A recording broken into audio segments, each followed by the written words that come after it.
তো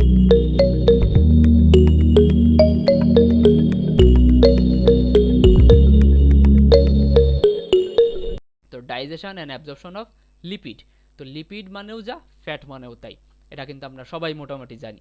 এখন dietary lipid, লিপিডের হাজার হাজার রকমের নাম আছে, মানে এদের অনেক নাম না আছে, কিন্তু আসলে আমরা মাঝে মাঝে বুঝতে পারি না যে আসলে আমাদের কোনটা লিপিড মেটাবলিজমের এন্ড প্রোডাক্ট। যেমন কার্বোহাইড্রেটের ক্ষেত্রে আমরা বুঝি যে গ্লুকোজ, আবার প্রোটিনের ক্ষেত্রে আমরা বুঝি যেমন অ্যামিনো অ্যাসিড, কিন্তু আমি স্পেসিফিকলি এই লিপিডের ক্ষেত্রে বলতে পারবো না যে এটার ইন প্রোডাক্ট আসলে কোন জিনিসটা। দেখেন ডায়েটারি লিপিড, নিউট্রাল লিপিড, যেটার একটা নাম আছে ট্রাইগ্লিসারল, এরপর আছে ফসফোলিপিড, কোলেস্টেরল, এস্টার, কোলেস্টেরল, এরা সবাই আমাদের এন্ড প্রোডাক্ট। সো বিভিন্নভাবে এরা বিভিন্ন মেকানিজম বা বিভিন্ন পাথের মাধ্যমে এসে ডাইজেশন হয়ে অ্যাবজর্পশন হওয়ার সময় এই জিনিসে কনভার্ট হয়, দেন এদেরকে বিভিন্ন ভিআইপি সিস্টেমের মাধ্যমে কনভার্ট করে এদেরকে অ্যাবজর্পশন করানো লাগে। এই কারণেই লিপিডটা একটু জটিল হয়ে যায়, কারণ এদের এক একজনের জন্য এক এক রকম, এরা সবাই ভিআইপি পার্সন, মানে এদের মানে এরা আসলে এক একজন এক একটা ভিআইপি লোক, এদেরকে এক একজনের জন্য স্পেসিফিক ওয়ে আছে। রাজবংশের লোকের জন্য যেমন থাকে না, এদের ক্ষেত্রে ঠিক তেমনি আলাদা আলাদা ওয়েতে নিয়ে যাইতে হয়। এখন আমরা আসি ডাইজেশনের ক্ষেত্রে, আমাদের এত কিছু লাগবে না, এখন আমাদের ডাইজেশন, কোনো ডাইজেশন হয় না। আগে বলছি প্রোটিন এবং ফ্যাট, এদের মাউথে কোনো ডাইজেশন নাই, সো মাউথে কোনো ডাইজেশন নাই। তো আমরা ডিরেক্ট চলে আসি এখন স্টোমাকে। স্টোমাকে যখনই আসবো তখন একটা জিনিস বের হয়, সেটা হলো গ্যাস্ট্রিক লাইপেস। এই লাইপেস জিনিসটা সবসময় মনে রাখবেন লিপিড মেটাবলিজমের সাথে রিলেটেড, লাইপেস নামের সাথে মনে রাখবেন লাইপেসটা লিপিডকে ব্রেকডাউন করে। সো গ্যাস্ট্রিক লাইপেসটার একটা লিটিল ইম্পর্টেন্স বলছে, মানে খুব সামান্য একটা ইম্পর্টেন্স আছে, যেগুলো আসলে এই লিপিডটাকে ভাঙে, কিন্তু নর্মালি আমাদের স্টোমাকে মানে লিপিডের মেটাবলিজম খুব বেশি হয় না। এরপরে আছে একটা গ্ল্যান্ড আছে, Ebner gland, Ebner gland of the tongue, সেখান থেকে একটা সিক্রেশন হয় যেটাকে বলা হয় লিঙ্গুয়াল লাইপেস। এটা কোত্থেকে আসে? এবনার গ্ল্যান্ড, এবনার্স গ্ল্যান্ড। কিন্তু এবনার্স গ্ল্যান্ড থেকে যখন এই লাইপেস বা লিঙ্গুয়াল লাইপেসটা খাবারের সাথে মিক্স হয়, তখন সেটা ইনঅ্যাক্টিভ হয়ে থাকে। তখন কি থাকে? ইনঅ্যাক্টিভ। তার মানে এটা অ্যাক্টিভ থাকে না। এটা অ্যাক্টিভ হয় কখন? যখন এটা স্টোমাকে আসে এই সেলের উপস্থিতিতে, তখন এটা অ্যাক্টিভেশন হয়। ঠিক আছে, অ্যাক্টিভেশন হয় কোথায় এসে? স্টোমাকে এসে। তার মানে এবনার গ্ল্যান্ড থেকে যে লিঙ্গুয়াল লাইপেজ এনজাইমটা রিলিজ হয়েছে, এটা নর্মালি খাবারের সাথে স্টোমাকে আসার আগ পর্যন্ত ইনঅ্যাক্টিভেশন থাকে।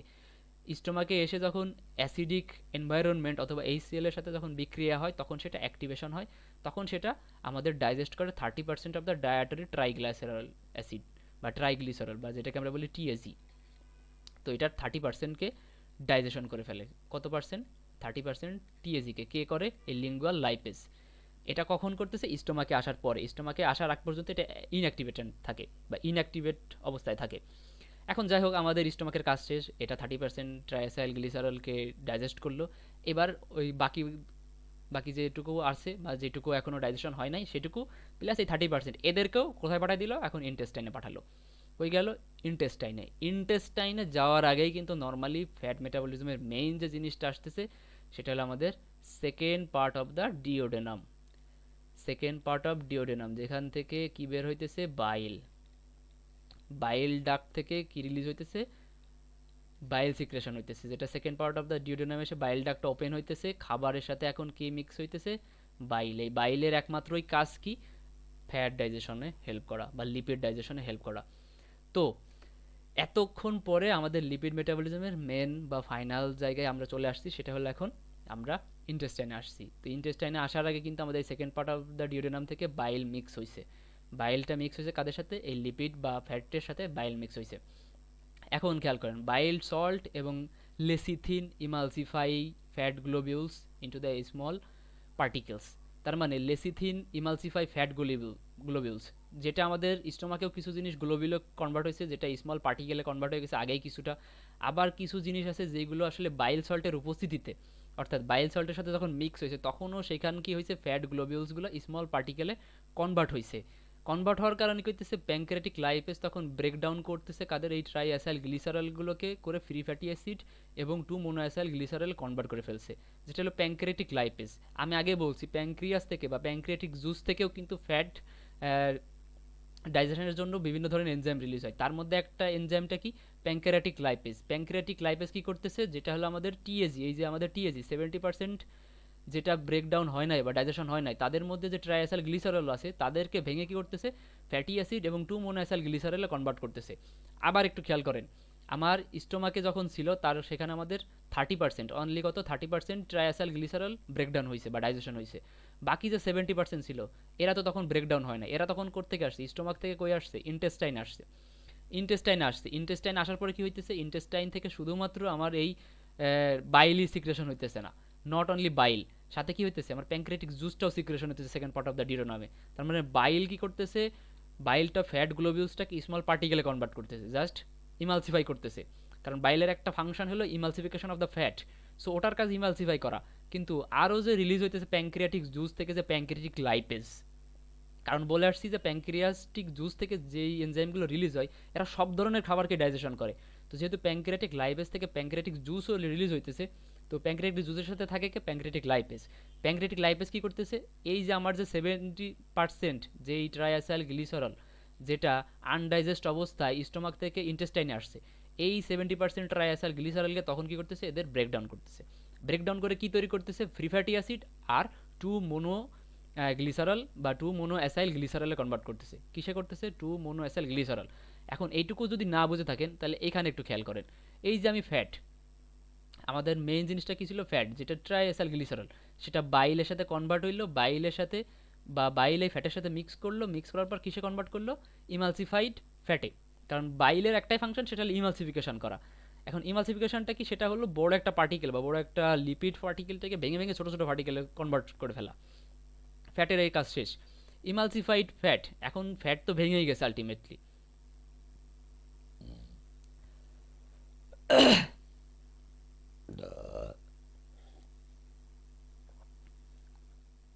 এখন ইমালসিফাইড ফ্যাটটা যখন প্যানক্রিয়াটিক যে লাইপেজ যেটা বললাম প্যানক্রিয়াটিক জুসের সাথে মিশে কি হইতেছে, ফ্রি ফ্যাটি অ্যাসিডে কনভার্ট হইতেছে আর 2 মোনোঅ্যাসাইল গ্লিসারল। এই যে যেখানে এটা বলছি ফ্রি ফ্যাটি অ্যাসিড এবং 2 মোনোঅ্যাসাইল গ্লিসারল, এখানে একটু দেখেন ফ্রি ফ্যাটি অ্যাসিড এবং 2 মোনোঅ্যাসাইল গ্লিসারল,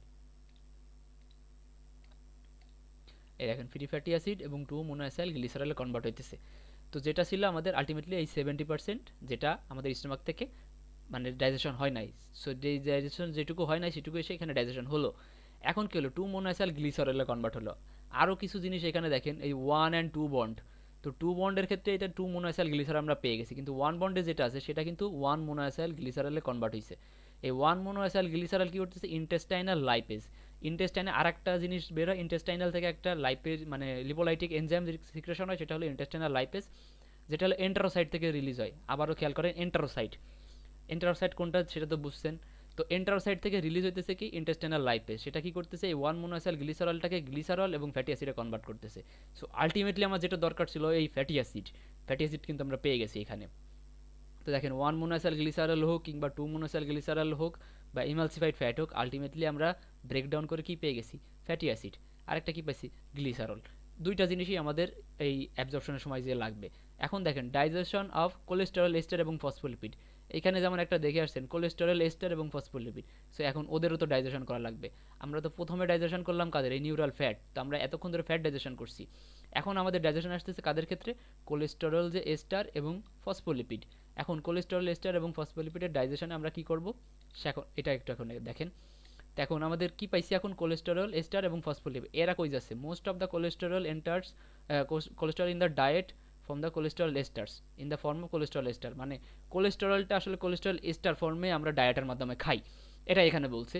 সো এটা কই যাচ্ছে, এখন কোলেস্টেরল এস্টার এবং phospholipid are the hydrolyzed to other lipase by the pancreatic secretion. তার প্যানক্রিয়াটিক জুস থেকে যেই রকম মানে লাইপেজ এনজাইমগুলো রিলিজ হইতেছে তাদেরই ফাংশন হলো এই কোলেস্টেরল এস্টার এবং ফসফোলিপিড এই দুইটা জিনিসকে ব্রেকডাউন করা। অর্থাৎ প্যানক্রিয়াটিক জুস থেকে বিভিন্ন ধরনের লাইপোলাইটিক যে এনজাইম রিলিজ হইতেছে তাদেরই কাজ হলো এই কোলেস্টেরল এস্টার এবং ফসফোলিপিড এই দুইটা জিনিসকে ব্রেকডাউন করা। এখন একটু খেয়াল করেন, এই যে কোলেস্টেরল এস্টার এবং ফসফোলিপিড, এই কোলেস্টেরল এস্টারটাকে কোলেস্টেরল এস্টারেজ এবং ফসফোলিপিডকে ফসফোলিপেজ A2, এই দুইটা এনজাইমের উপস্থিতিতে কোলেস্টেরল এস্টার কনভার্ট হইতেছে কোলেস্টেরল এবং ফ্যাটি অ্যাসিডে, আর ফসফোলিপিড কনভার্ট হইতেছে ফ্যাটি অ্যাসিড এবং লাইসোফসফোলিপিডে। ঠিক আছে, তার মানে কোলেস্টেরলকে কনভার্ট করে কোলেস্টেরল এবং ফ্যাটি অ্যাসিডে কনভার্ট করে দিল, আর ফসফোলিপিড কনভার্ট হয়ে কী হলো, ফ্যাটি অ্যাসিড এবং লাইসোফসফোলিপিডে। সো এইটুকু তো আমরা বুঝলাম যে কীভাবে কোলেস্টেরল এস্টার এবং ফসফোলিপিড এটার ব্রেকডাউন হইলো। এরপরে একটু আসেন, এখন আমাদের সব কিছুর আলটিমেটলি আমরা পেয়ে গেছি, সব ভাঙাচোরার কাজ শেষ।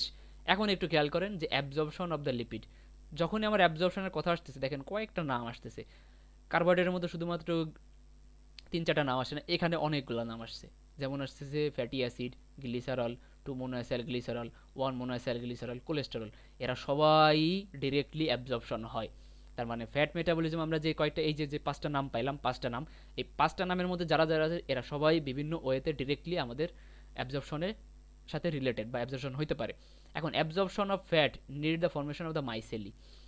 এই যে জিনিসটা কি মাইসেলি, এখন আপনাদের এই যে absorption of fat needs formation of micelle by the bile salt. এখন বাইল্ড সল্ট থেকে একটা জিনিস তৈরি হয় সেটা হলো মাইসেলি। এখন মাইসেলির জিনিসটা কি একটু দেখেন, এটা দেখতে কেমন। এই যে জিনিসটা দেখতেছেন এটা হলো মাইসেলি। তো এখানে বাইল সল্টের একটা ক্যারেক্টারিস্টিক্সের মধ্যে একটা জিনিস আছে, এটা হলো মাইসেলি ফর্মেশন করে। কারা? Bile salt. এখন দেখেন এখানে এই ছবিটার মধ্যে দেখতেছেন আমাদের সেন্টার আছে ওয়াটার মলিকুলস বা চারিপাশে ওয়াটার মলিকুলস। এই যে কালারটা দেখতেছেন যেটা আমরা বলতেছি হাইড্রোফিলিক, তার মানে আমাদের বাইরের দিকে আছে হাইড্রোফিলিক হেড, আর ভেতরের দিকে যেটা লেজের মতো আছে এটা হলো হাইড্রোফোবিক। হাইড্রোফোবিক মানে কি? পানি বিদ্বেষী, মানে পানিকে ভয় পায়। ফোবি মানে হলো সেটা হলো পানিকে ভয় পায়। তার মানে যেটা পানিকে বিকর্ষণ করে বা পানিকে ভয় পায় সেটা ভেতরের দিকে, আর যেটা পানিকে ভয় পায় না সেটা হলো বাইরের দিকে। এখন পানিকে যেহেতু এটা ভয় পায় না, সেহেতু এখানে আমাদের ফ্যাট মলিকুলসটা বাইন্ড করে। ফ্যাট মলিকুলসটা যখন বাইন্ড করে যেটা হলো হাইড্রোফিলিক, তার মানে পানিকে ভয় পায় না, এই বাইরের দিকে হাইড্রোফিলিক থাকার কারণে এটা কি করতে পারে, ইজিলি আমাদের ইন্টারস্টিম থেকে ব্লাডে আসতে পারে কিংবা লুমেন থেকে ইন্টারস্টেশনে আসতে পারে। কারণ এই মাইসেলির মাধ্যমেই কিন্তু আমাদের ওই যে 5টা নাম আমরা দেখলাম, এই যে এখানে যে 5টা নাম আমরা দেখছি fatty acid, glycerol, 2 monoacyl glycerol, কারণ এরা কি জিনিস, এরা হলো চর্বি জাতীয় জিনিস। তো একটা জিনিস দেখবেন চর্বির সাথে কিন্তু পানি কখনো মেশে না, বা তেল জলে মিল খায় না বা মিশে না, এরকম একটা প্রবাদ আপনারা শুনছেন। ঠিক তেমনি কিন্তু আমার যখন ইন্টেস্টাইন থেকে আমার ব্লাডে আসতে হবে, এই ফ্যাট জাতীয় জিনিসগুলোকে নিয়ে যখন আমি ইন্টেস্টাইন থেকে ব্লাডে আসবো, এর মধ্যে বেশ কিছু জায়গা আছে যেখানে আসলে আমাদের পানি পথ আছে আর কি ধরেন। তো বেশ কিছু পানিপথ আছে, এই পানিপথে যেহেতু আমার তেল জলে মিশ খায় না, সেহেতু এই তেল জাতীয় জিনিসগুলো পানিপথ অতিক্রম করতে পারে না। যেহেতু পানিপথ অতিক্রম করতে পারতেছে না তেল জাতীয় জিনিস, তাহলে এখানে একজন ক্যারিয়ার দরকার। যখন এই ক্যারিয়ারটা আসবে তখন সেই ক্যারিয়ারটার নাম কি আসবে, মাইসেলি। মাইসেলি এখানে একটা মাত্র কাজ করতেছে, ট্রান্সপোর্টার কাজ হিসেবে কাজ করতেছে। এই যে এই তেল বা চর্বি এই জিনিসটাকে নিয়ে কই নিয়ে যাচ্ছে, আমাদের অ্যাবজর্পশনের জন্য ব্লাড ভেসেল পর্যন্ত নিয়ে যাইতেছে এই মাইসেলিটা। আরও অনেক ফার্দার এটার সম্পর্কে আরও মেকানিজম আছে, আরও সম্পর্কে এটার আরও ডিটেলস আছে, বাট আমি জাস্ট বোঝার জন্য বললাম যে আমাদের এটার কাজ কী, কেন আমার এখানে মাইসেলিটা দরকার।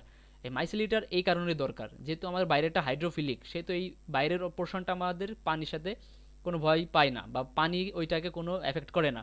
সো এটা ইজিলি পানির মধ্যে দিয়ে ক্রস করতে পারে। কিন্তু হাইড্রোফোবিক যে ভেতরের টেইলটা, সো আমাদের যদি ফ্যাটগুলো ফ্যাট যে পার্টিকেলগুলো সেটা যদি আমাদের এই হাইড্রোফোবিকের ভেতরে থাকে আর বাইরে যদি হাইড্রোফিলিক অংশটা থাকে, তো এর মধ্যে করে নিয়ে সেফলি ওয়াটার জাতীয় বা ওয়াটার বা পানি পথ অতিক্রম করতে পারে। এটুকুই জাস্ট বুঝে রাখেন যে মাইসেলির কাজটা এটাই, যে ফ্যাটগুলোকে নিয়ে পানিপথটা অতিক্রম করে দেওয়া, এটাই। এখন একটু খেয়াল করেন, fatty acid, cholesterol, monoacyl glycerol are dissolve in micelle, এইখানে একটু খেয়াল করেন সবগুলো কই ডিজলভ হইতে পারে, মাইসেলিতে ডিজলভ হইতে পারে। মাইসেলির কেন্দ্রের দিকে ডিজলভ হয়, বাইরের দিকে না, কারণ বাইরের দিকটা হাইড্রোফিলিক।